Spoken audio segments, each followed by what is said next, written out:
This is the 10% Happier Podcast. I'm Dan Harris.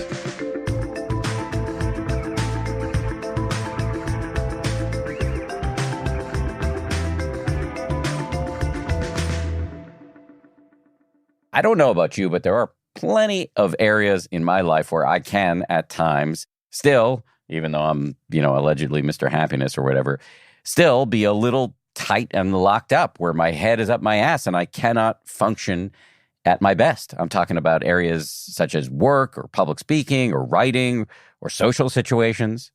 Perhaps nobody is better at helping people unlock themselves than the Buddhist meditation teacher George Mumford. This is a guy who taught meditation to Michael Jordan and Kobe Bryant.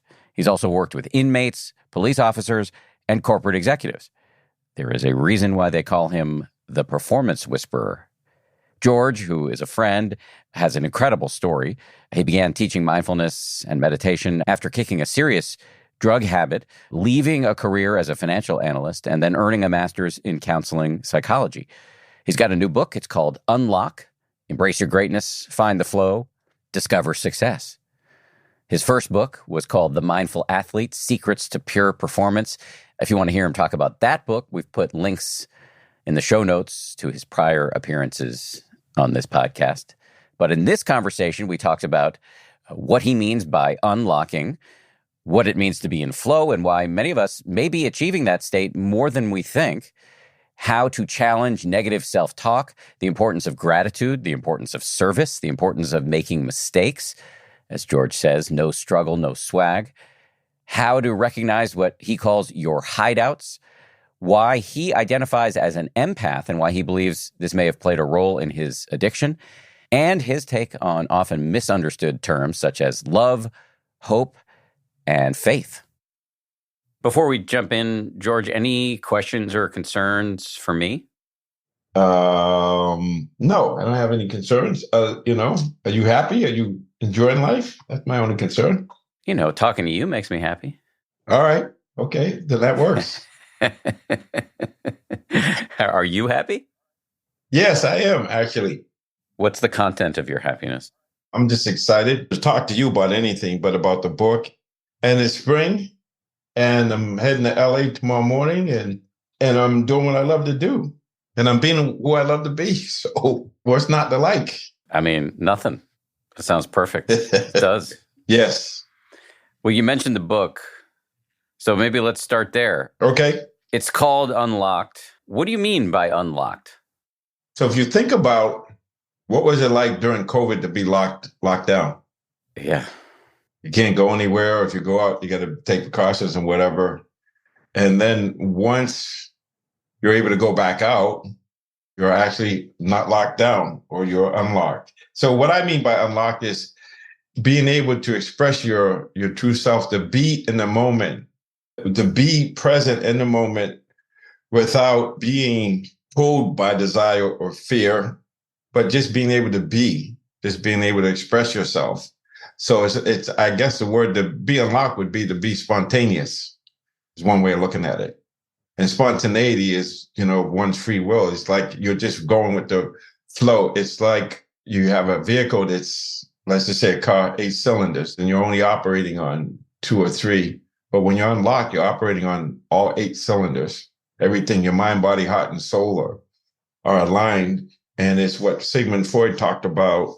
The whole essence of psychoanalysis was to get people to love, work, and play at their highest capacity. So when you're unlocked, it's like having that little dimmer switch on your wall turned all the way up, so that you're getting the full potential of the light. And it's not something that you're unlocking. You're always unlocking. There's moments of being unlocked, there's moments of not. But to be unlocked, it means to be able to be real, to be yourself, to show up in the moment, fully deployed and fully engaged, and enjoy just doing the thing you're doing, or just being. So the title of the book is Unlocked: Embrace Your Greatness, Find the Flow, Discover Success. So you might say that when we embrace our greatness, when we say yes to whatever comes up and we just roll with it, it's like, it's not a problem. It's like being in flow. When you find your flow, it's like you're just going and you're not there, but you're fully engaged. And the only thing that matters is this moment. and fully expressing yourself. I think it's important and helpful that you said it's not like for mortals that we're going to live in a perpetual state of unlock because, life is hard. And so there are going to be times when we have our head inserted up our ass and we're stuck in habitual storylines or ancient resentments or whatever. And what you're providing us with is tools to continuously and consistently unlock. Am I right as I say this? Yeah, it's actually saying, we got this masterpiece, or we have this divinity, this divine spark, or whatever it is. And so I would say a caterpillar is unlocked when it becomes a butterfly. And it doesn't become a butterfly without struggle. You can see it in athletic competition. You can see it when you're in flow, or when you're, if you're driving, let's say you're in Manhattan and you're driving down block to block, and as you are moving from block to block, there's a green light and you're just flowing. You're not stopping. You're able to just flow. And what I'm talking about is nonlinear, so it's hard to describe. But at the same time, we all have this ability. So you ever have an experience when you felt like what you were intending to do and what you did, you felt like you were fully engaged and feel happy with what happened? It just turned out well, even though you might have had some hiccups or whatever, but you got to do what you did. And afterwards you realized, man, that was pretty cool. I start to feel guilty every time I talk about flow, either with you, mostly it's with you, or some other guests bring it up, because I don't know how often I'm actually in flow, and I'm Mr. meditation guy. Yes. So you're a communicator. And so when you communicate, and I've had this experience with you as we talk, we'll be talking, and then there's a subject that pulls your attention. You go right there. It's an intuition. It's a knowing. You get what I'm saying? I think I do. This isn't your language, it's more mine, but I really do think of it as like pulling your head out of your ass. Like if you're stuck in your own stories and self-consciousness and doubt, that you can't be spontaneous. You're not actually awake and aware right now. But if you can drop all of that and really listen, I guess I am in flow in these interviews in that I'm listening, hopefully, and following along with what's happening right now. Yes. And I would say a lot of us are in flow, but we don't know we're in flow. And the one thing about mindfulness or paying attention is when you notice when you're in flow, you're going to find that you're in flow more than you know, because now you know what it looks like, what it feels like, what the experience of it is. And so when you train yourself, and then it becomes automatic, becomes spontaneous. And so we have these moments, but we don't know how to sustain it or how to have more of those moments. And what it requires really is being in the moment and getting immediate feedback and making adjustments on the fly. And then at some point you find a rhythm or you find a flow, and it's just happening. It's just happening. It just goes. I would say flow is the expression of the creative energy that's inside of us. A creativity, there's a wisdom, there's a creativity inside of us that expresses itself when we get out of the way, when we get our head out of our ass, as you say. I just want to pick up on something you said. We're in flow more often than we may think, but we're not really aware of it. And I think implied in that, and I think there's some research into this, is that if we can be mindfully aware of when we're in positive states. It can be flow, it can be gratitude, it can be helpfulness, it can be friendliness, it can be calm. If we can have a meta awareness of it, if we can be aware that this is happening and appreciate that it's happening as it's happening, that we can get better at coming back to it. I think I've heard that that's maybe in one of the nearly 600 episodes we've done, somebody has said that to me. And am I making this up? No, you're right. Noticing it, it grows in your consciousness and your awareness, and you become more tuned into it. So if we just talk about a practice like gratitude practice, and Sean Court talks about this in his Happiness Advantage, and one of the research habits is every 24 hours, write down 3 new things to be grateful for. So what happens when we do that, we actually create the automaticity of noticing what to be grateful for. You're actually programming yourself so it happens automatically. And so I would say that when we train and we do something, and it's through the error correction, it's through the struggle, that our consciousness can pick up patterns unconsciously. And then all of a sudden, you get access to that intuition or that knowing that's inside of us when we can just be still and know, like they say in the Bible. There's something about having this attitude of being alert and relaxed and just allowing things to happen instead of making things happen. But it takes a certain amount of faith and confidence to do that, because what we're really talking about is each unknown unfolding moment happening and us not knowing what the hell is going to happen next. Not knowing, but if we can train ourselves to embrace it, say yes to it, generate the hope, and then we start discovering things and we start to see things. And inside meditation, we talk about the 5 hindrances. Let's just talk about ill will or greed. Why are they hindrances? Because they hinder our ability to be present and to see clearly.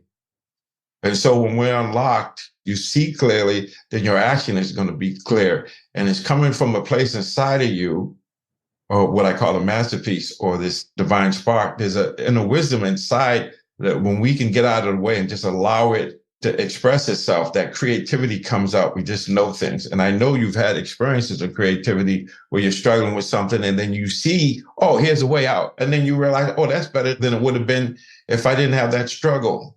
And so I talk about the caterpillar. It's something about being a caterpillar and being in that chrysalis and breaking out, chipping our way out of it. And as we chip our way out of it, even though it's a struggle, we develop the strength to fly.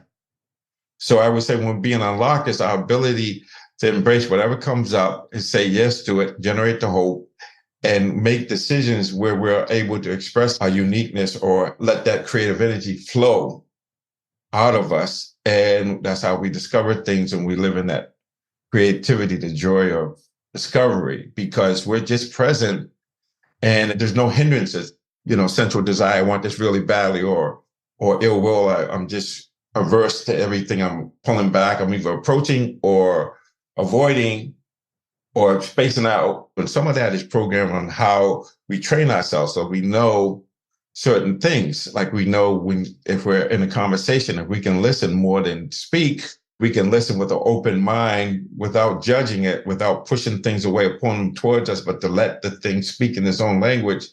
There's a stitching together of understanding. We develop wisdom by seeing clearly and then understanding how things work. And so like a simple one would be, gravity. If you jump up, you're going to come down. You don't have to believe in gravity, but if you know that, and then if you align yourself with how gravity works, then you can use it to your advantage.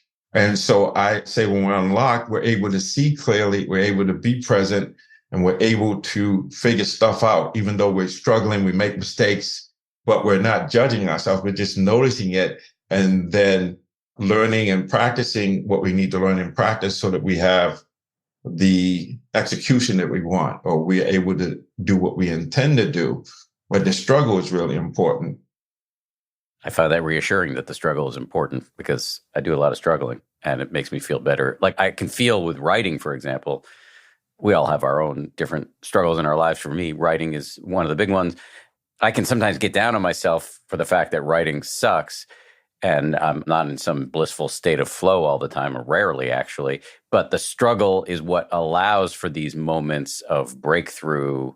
If I'm understanding you correctly, I need to go through the struggle and then I get a moment of clarity. And that's a beautiful paragraph. That's the result of 7 days of hell.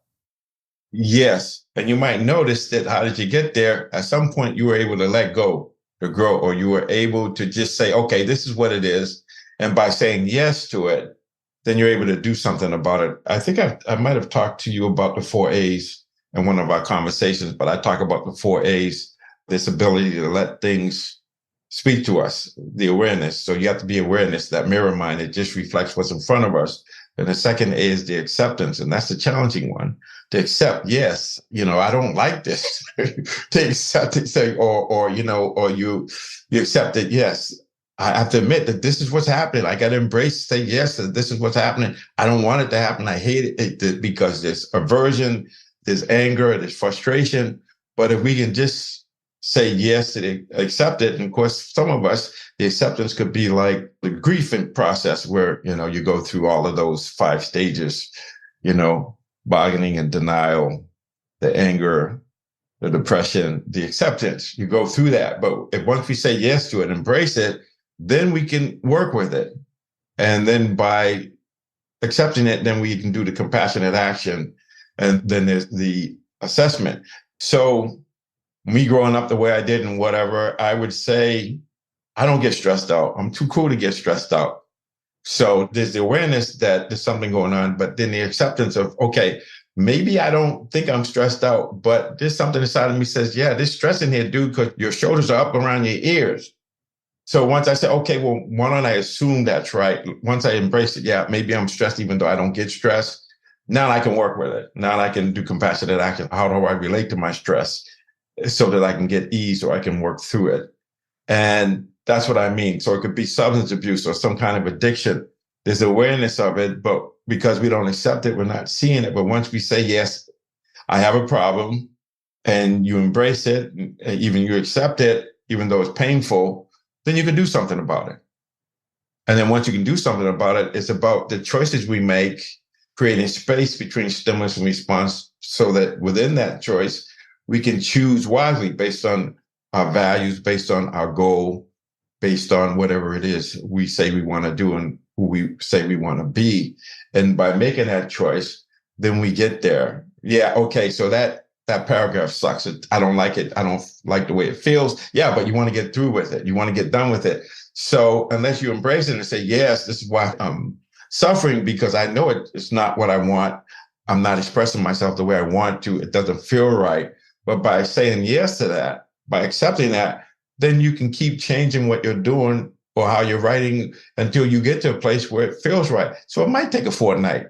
It might take, I don't know, but are we willing to put the effort in so that we're going to do it until we can do it? So then you can assess, okay, so how did I do that? I was in flow for that like 30 seconds or whatever. So the assessment part is, so how do I replicate that? And you start understanding, what you did and what the essential aspects of it is. And that's a big part of mindfulness and wisdom working together to collect data or to collect intelligence to actually understand what the essence is and how did that happen? Ask the how questions. And then we start to understand, oh, this is how this works. When the hindrances are in abeyance and I'm just fully present and, I'm seeing clearly and I'm in the moment. That's beautiful. How did I do that? How do I sustain that? And that's what it's about. But can you sustain it, 24/7? Probably not, because things are changing. But you can have more moments where the fear is not controlling us, controlling what we see, how we feel, and our performance, what we're able to do. And so once we understand that, then we can do something about it. So it's really coming from this space of starting off with embracing the greatness that we have this capacity to access wisdom and creativity that will allow us to overcome these obstacles. We can look at things as stepping stones rather than a roadblock. And it is by stepping over that we get to another level, and getting to that level, now we're having more of an ability to be unlocked around that situation. And then as we start to do that, we start to see that there's this masterpiece. We just have to, like the chrysalis, the caterpillar, we have to chip away. We have to get rid of these hideouts that prevent us from being unlocked. And once we get out of the hideout, then we're able to express more of that creativity, that masterpiece.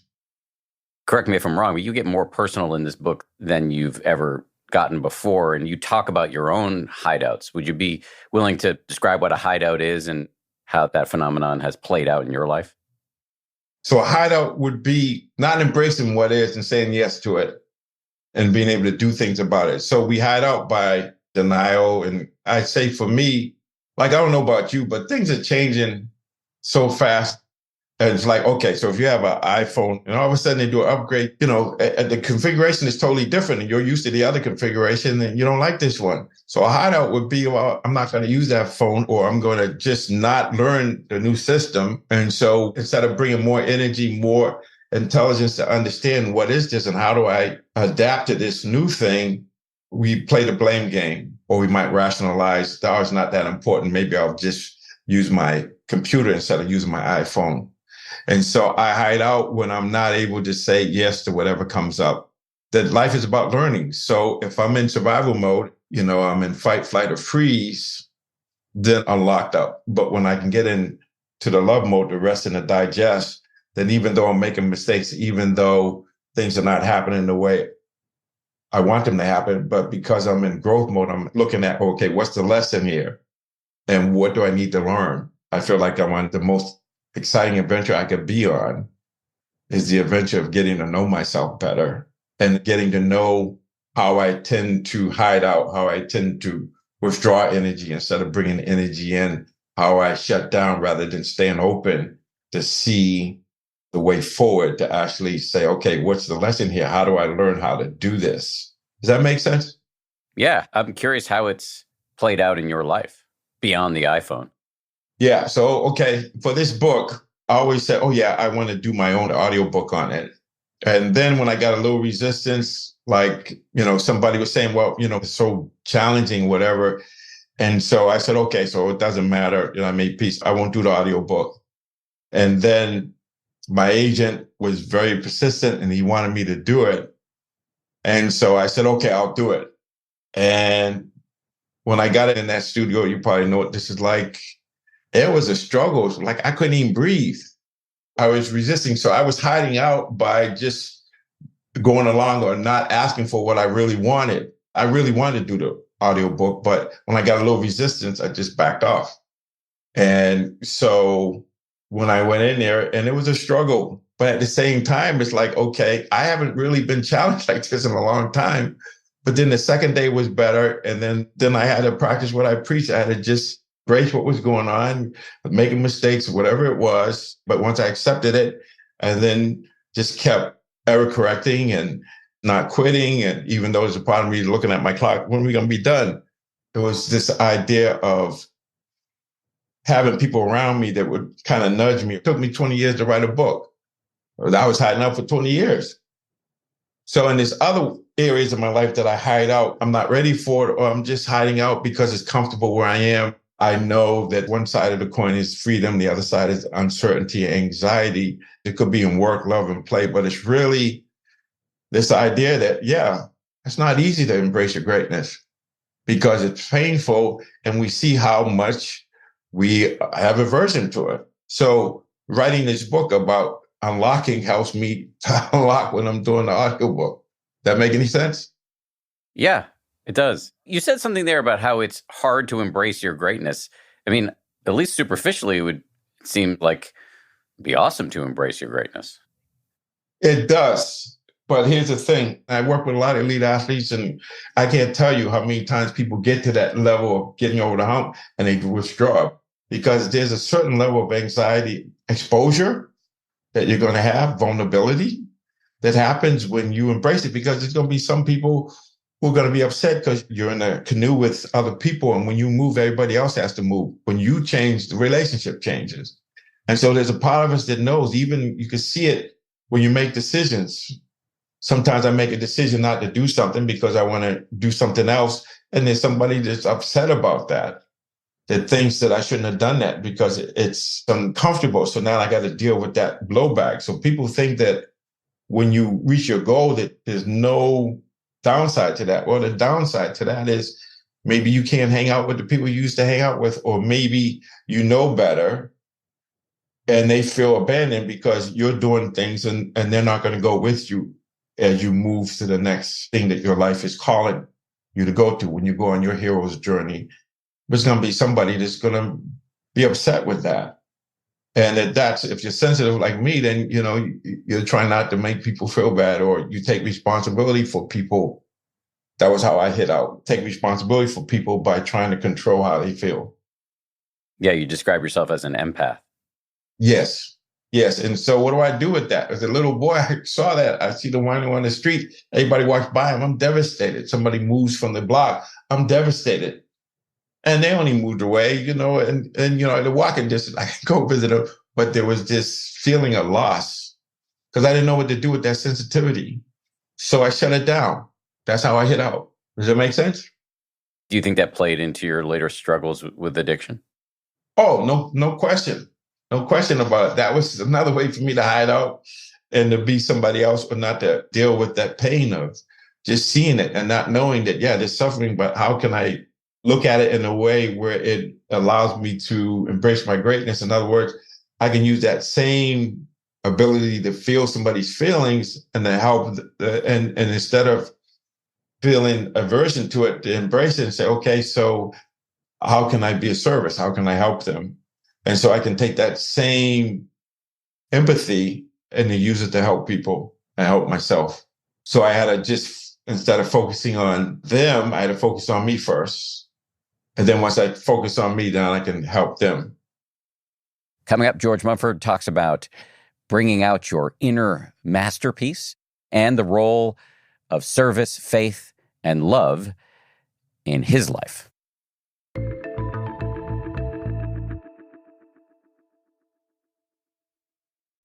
Whatever you're saving up for, a CD from Sandy Spring Bank lets you grow your savings at a guaranteed rate. Right now, earn interest at 4.5% APY on an 8-month CD special or 4.25% APY on a 14-month CD special. Learn more at sandyspringbank.com/CD specials.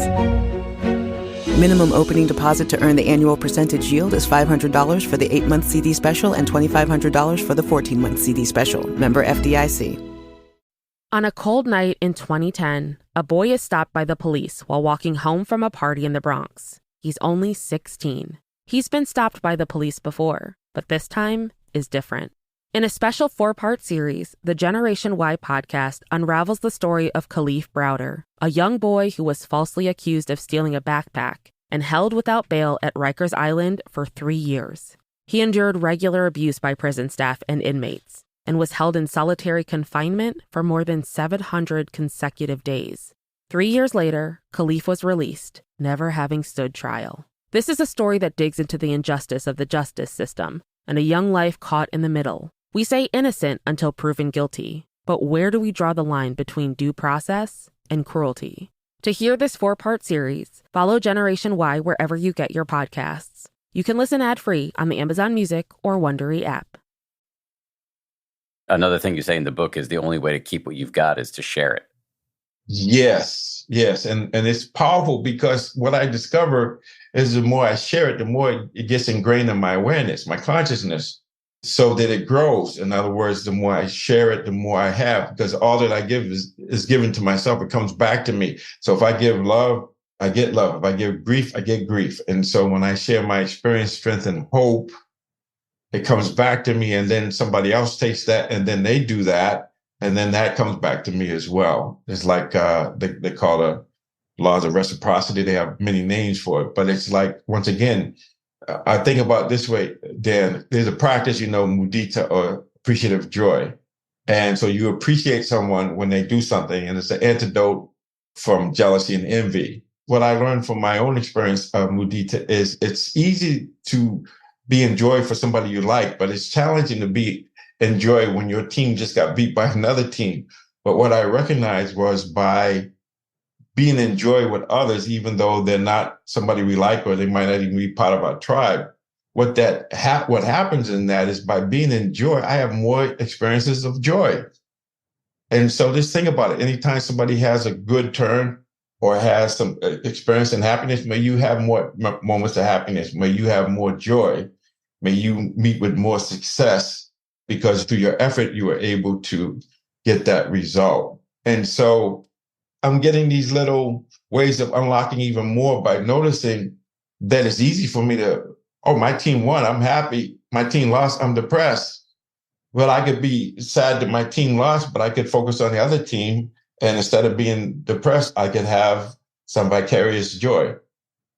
Or I'm actually minimizing my negative emotions, as well as my envy and my jealousy, because the envy and jealousy keep us locked up, just like COVID keeps us locked down. But if we have those positive emotions, then we have what they call the broaden and build theory, is that our cognitive functioning is enhanced, and we're able to be in joy, or to be at ease, or to be in a positive mind state, which in Buddhism we would talk about having right view. Man, I know you're often slotted in the public consciousness into the category of performance. And, you've been called the performance whisperer, worked with all these incredible people.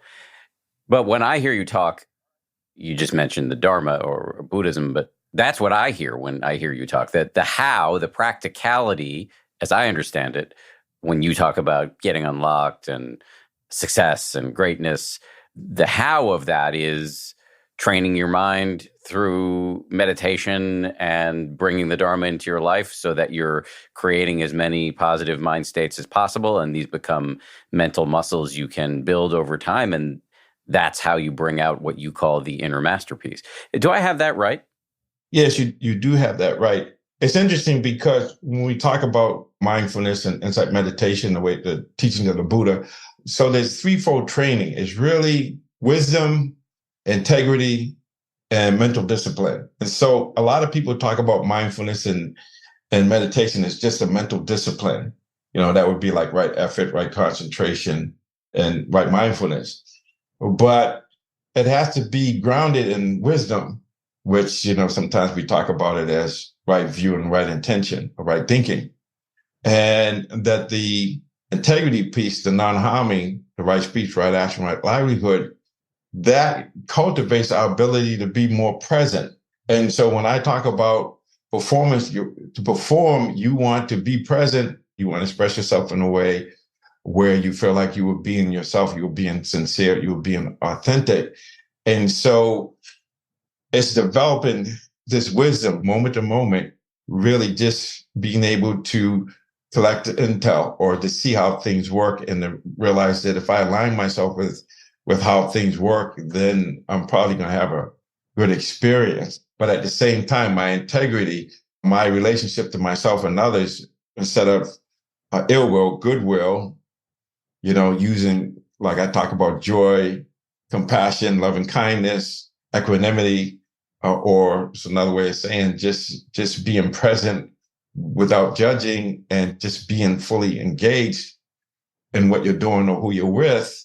That you're right. All of those things, it's all about how I manage this moment, how I cultivate this ability to say yes to whatever comes up and generate the hope and see that that's where the opportunity to learn and to evolve and to express myself in a way that, it's alleviating suffering. So I'd say service is a big part of that, not just for myself, but for all beings or for the greatest good, for the highest good. And so that's how I see it. So we have to develop those things. So yes, that's what I'm doing, but I'm doing it with real language and day to day, making it accessible, practical, because that's how you get access to that divinity, that Buddha consciousness, that Christ consciousness, the divine spark, the masterpiece being unlocked, because that's there. So how do we unlock it? Like the chrysalis. And that's what the book is about, how to unlock and how to be yourself, because the only person you could be is yourself, or I'll talk for myself. The only person I could be is myself, and the only time I have is now. And all I really need is love. That's an interesting phrase. All I really need is love. I mean, it reminds me of the Beatles. Is it possible for that phrase to be rendered into an empty cliche? And what do you mean by it? Yes, of course. Words without actions don't mean anything. To know and not to do is not to know. What it means for me when I talk about love, that means openness, getting beyond the illusion of separateness. When you love something, you help it grow. And so Eric Fromm talked about in his book, The Art of Loving, he talked about 4 aspects of that. He talked about self-love, responding to my needs, caring, care for myself, and respecting who I am as I am, not trying to be Dan, but allowing myself to be authentically myself, to be sincere about how I feel and what my deepest desires are.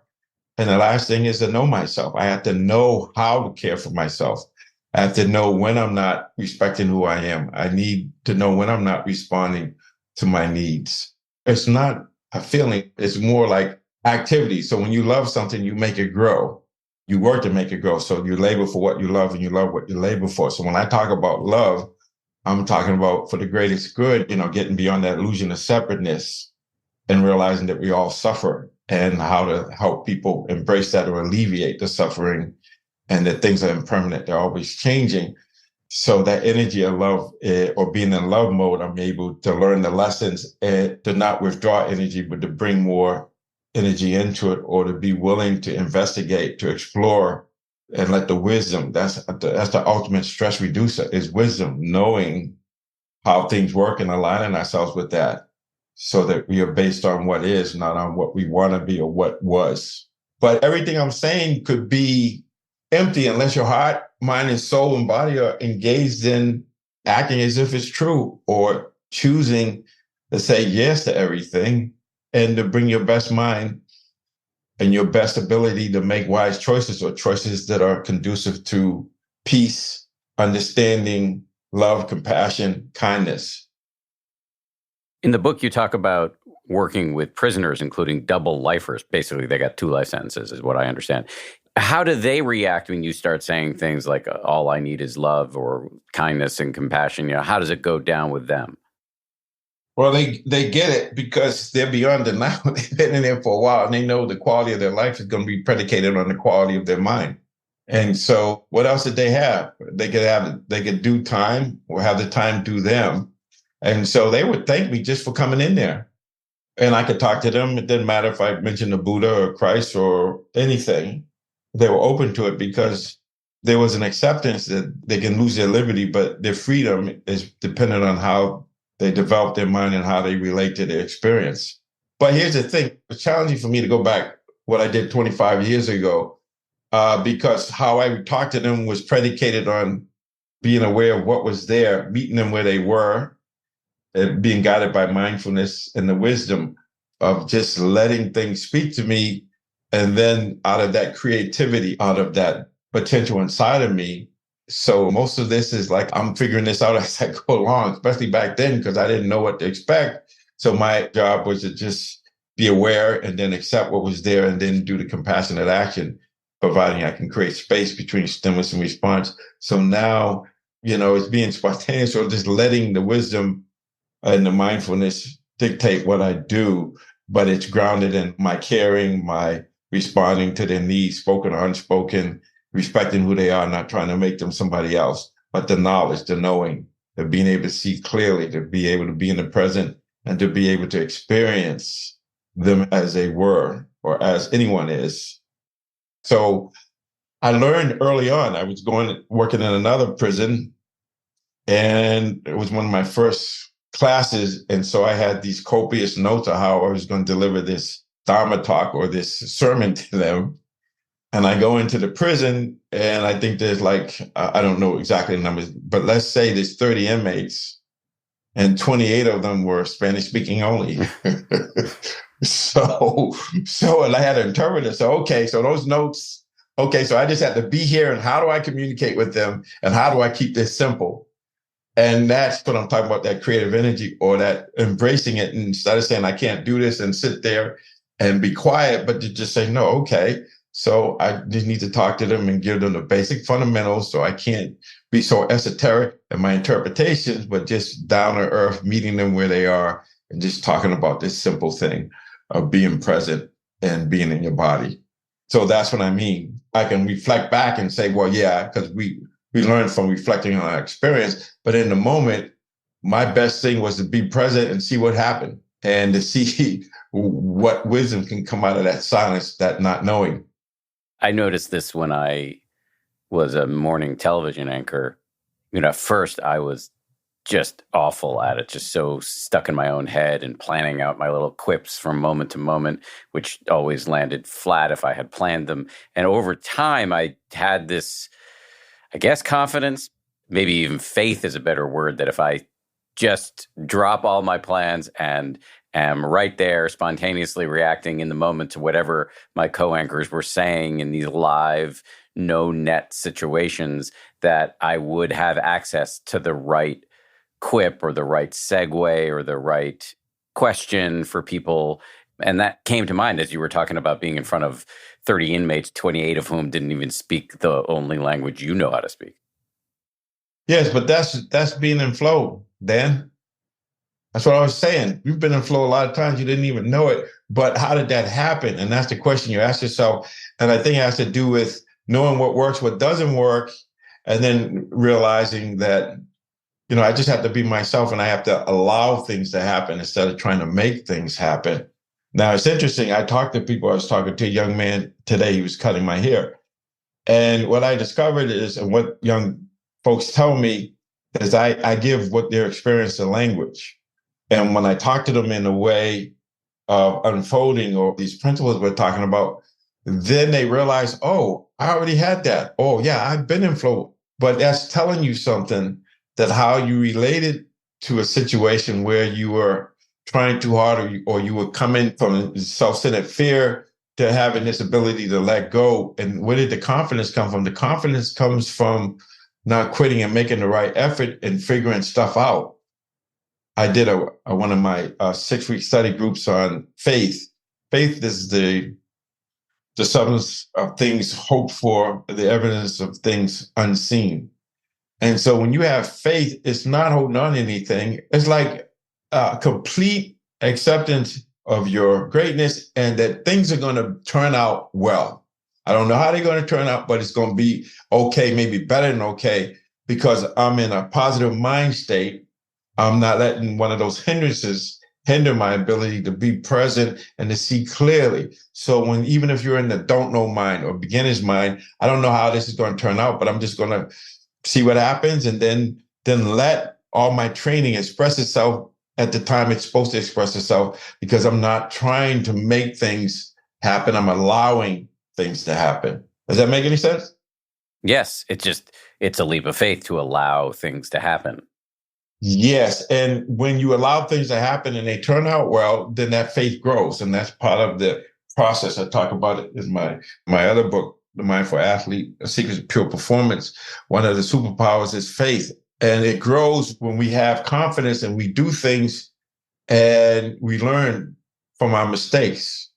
Without failure, there would be no success. So this ability to embrace our errors and to learn from them is huge. The struggle. I say no struggle, no swag. I got swag, but I earned it. And you have to keep earning it because, I'm 51. I've had some successes in my life, but if I want to have any more, I'm going to have to continue to climb back into the chrysalis. Yes, that's true. But here's a way to unlock. Actually, the nervous system doesn't know the difference between what we experience and what we think about. And I usually talk about this image of me being in front of an old-fashioned blackboard, and I take my fingers and I use my fingernails, I scratch the blackboard and people shudder. And it's like, there's no blackboard there, but the imagery of it creates the experience of it. And so when we make a mistake and we keep reflecting on the mistake and how awful it was and how we're a bad person and whatnot, we're creating that. Our nervous system's going through that. So now if you switch that around and you focus on your past successes, and you reflect on it and you keep playing them over in your mind, then that grows.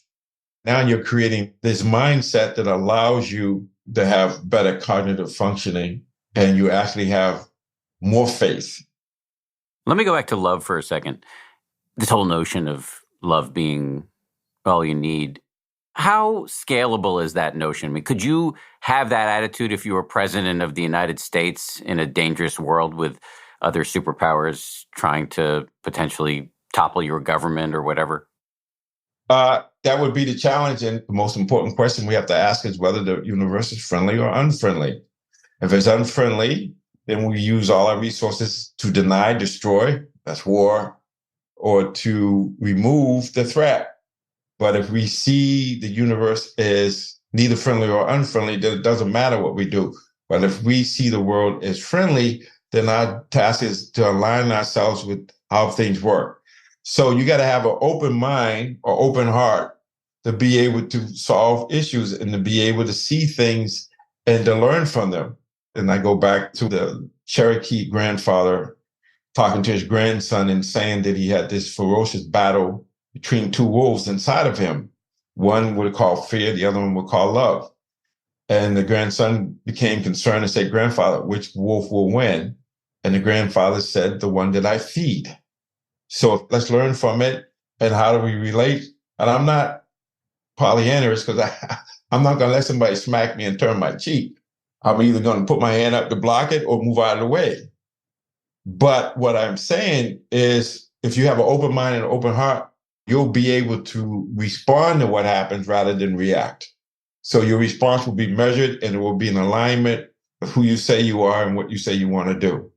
That's why when I say all you need is love, what I'm talking about is saying yes to life, but also understanding we're all connected, but you got to see clearly and with love.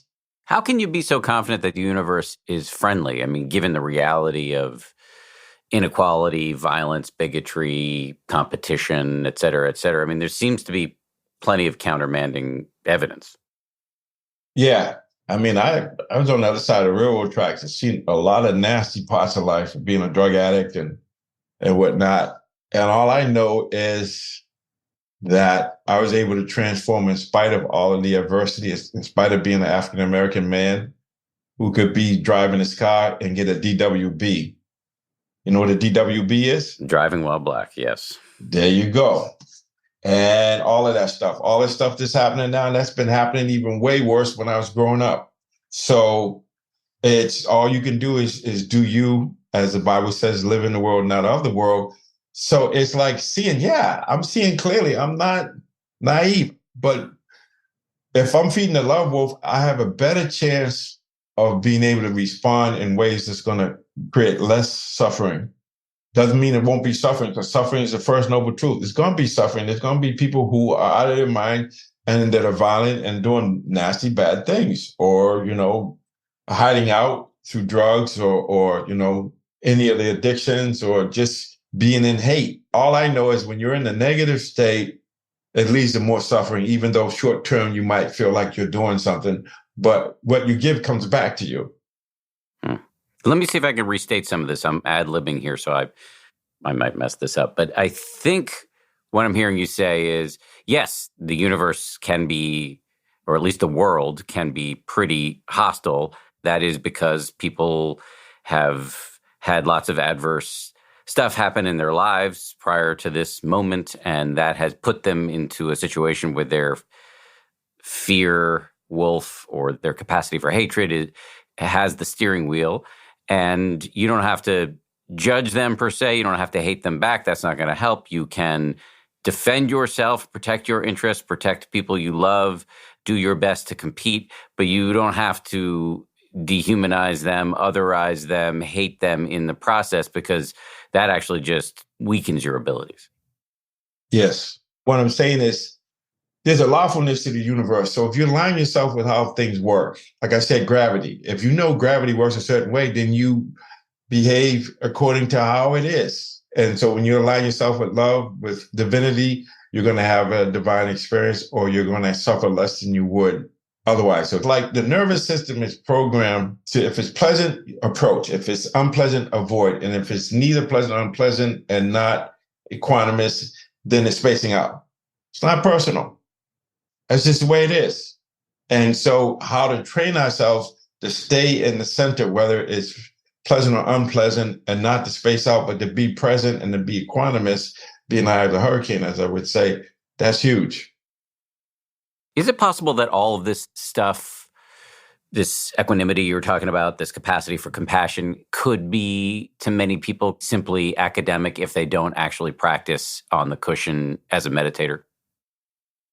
Yes. So the cushion is one part of it, but all day long, how they're thinking, how they're relating to in love, work, and play, because you can meditate and do all that stuff, but then you have to be it, so those qualities of the heart, you got to be compassionate, be loving, be kind. And so it's threefold. It's not just action or just training the mind, but also in behavior, goodwill instead of ill will. Cultivating states of, the heart. So the heart is open and loving, or at least tolerant. And then the wisdom to see what's working and what's not working, to see if I have on the love glasses, then I see things a certain way. If I have on the fear glasses, I'm probably going to be in fight, flight, or freeze. Coming up, George talks about the connection between generating hope, having optimism, and achieving our goals, what the negative committee is, and using uncertainty and anxiety as opportunities to challenge our habit, the habit many of us have, of negative self-talk.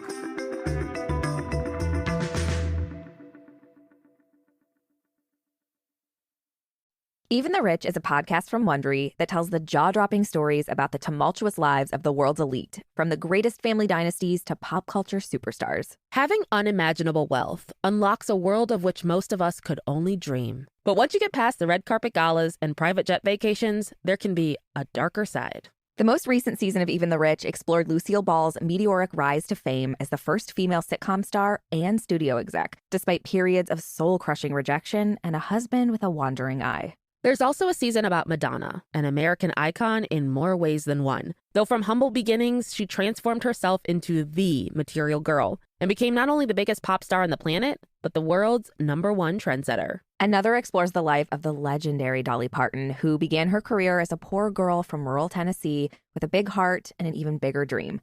But even Dolly's yellow brick road was checkered with struggles. Follow Even the Rich wherever you get your podcasts. You can listen ad-free on the Amazon Music or Wondery app.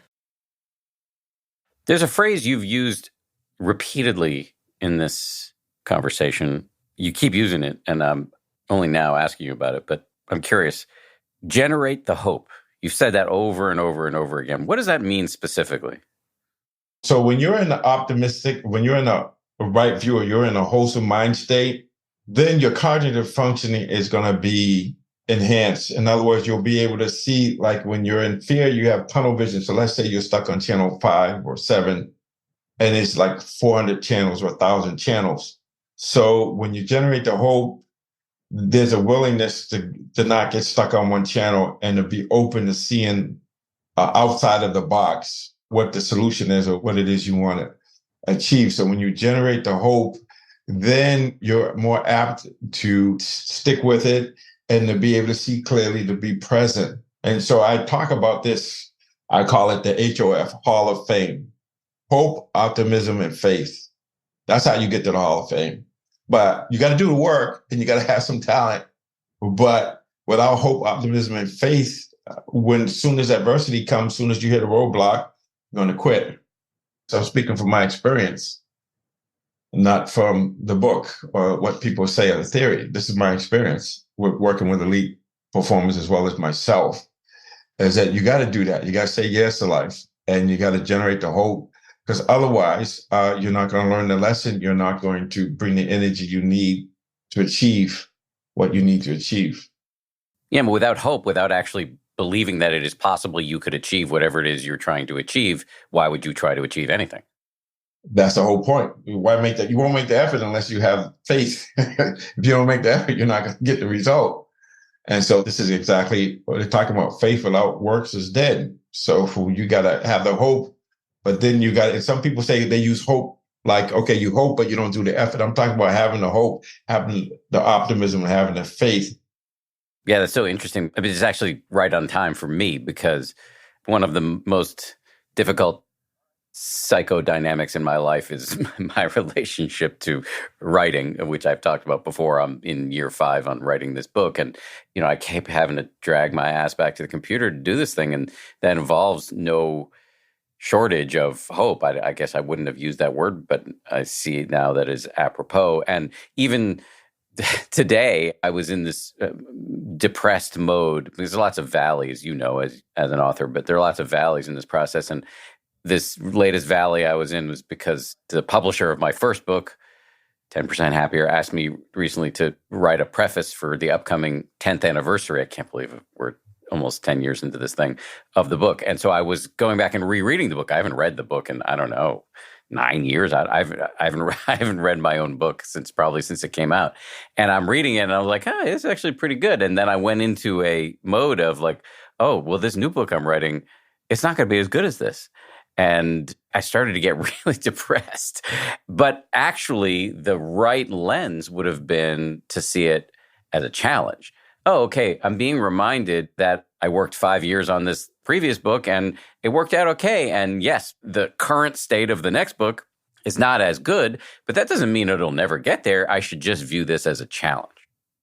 Yes, view it as a challenge and to see it as, what you said is an opinion about it's not going to be as good. But the last time I checked, you don't have a 1-800 psychic hotline. And even if, let's just say, even if it isn't, but you can look and say, I did the best I could with where I am and what I have now. That's a winner. not trying to replicate what happened in the past or what might happen in the future, but showing up and doing your best in the moment by moment, and trusting that this is going to be an awesome book, an awesome process, and you're going to be able to express yourself more clearly and more passionately. I'm just saying. So if that's your dialogue, what do you think is going to happen? It'll be a terrible book. Okay, so which Dan is saying that? I'm just messing with you. Yeah, I know you're messing with me, and I'm also saying, yes, I'm saying, but you get my drift. It's the self-talk that is actually having an impact on our ability to have confidence or not. Because I can't tell you. I mean, I just went through writing a book and doing the audio book, and the negative committee was live, and I had to just say, man, I'm not trying to hear that. Here's what I'm focused on. And it's helpful when I'm reading my book, and my book is all about unlocking. And how do you unlock when you're feeling insecure, or you're feeling anxious, or there's an uncertainty involved here where you don't know how this is going to go, but right now it looks like it's not going to be as good as it was before. And those are opportunities to actually challenge that voice and to change it so that you can get access to that masterpiece within. When we get really challenged, that's when our latent abilities express themselves. No struggle, no swag. This has been awesome. It's always awesome to talk to you, whether we're in person or doing a remote podcast interview. Can you just remind everybody of the name of your new book and any other resources you've put out into the world that you want people to know about? Yes. Yeah, thank you for that. So the name of my book is Unlocked: Embrace Your Greatness, Find the Flow, Discover Success. And it's produced by Hopper Ones. And you can pre-order it actually now. And you can also go to my website, georgemumford.com, and have access to all of the teachings and offerings we have. I also have a YouTube channel that I do what I call Being at Home with George. And I usually do that once a week. But the website is a great place to go to check all that stuff out. And yeah, I just really appreciate being with my buddy, Dan. I think of him as a really good buddy and a friend. And he challenges me because he asks questions that actually brings the best out of me. So I want to say thank you, Dan, for this opportunity and 10% Happier. Thank you. I think of you as a buddy and a friend, and I feel lucky to have you as one. Thanks again to George Mumford. Always great to talk to my friend George. Thank you as well to everybody who listens to this show. Very grateful for your ears. If you've got a second, go give us a rating or a review. That really helps. And thanks most of all to everybody who worked so hard on the show. 10% Happier is produced by Gabrielle Zuckerman, DJ Kashmir, Justine Davey, Lauren Smith, and Tara Anderson. Our supervising producer is Marissa Schneiderman, and Kimmy Regler is our managing producer. Scoring and mixing by Peter Bonaventure of Ultraviolet Audio, and Nick Thorburn of the great band Islands wrote our theme. We'll see you all on Friday for a bonus.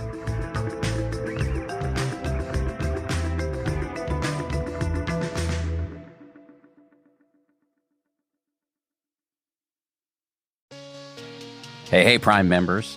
You can listen to 10% Happier early and ad-free on Amazon Music. Download the Amazon Music app today. Or you can listen early and ad-free with Wondery Plus in Apple Podcasts. Before you go, do us a solid and tell us all about yourself by completing a short survey at Wondery.com/survey.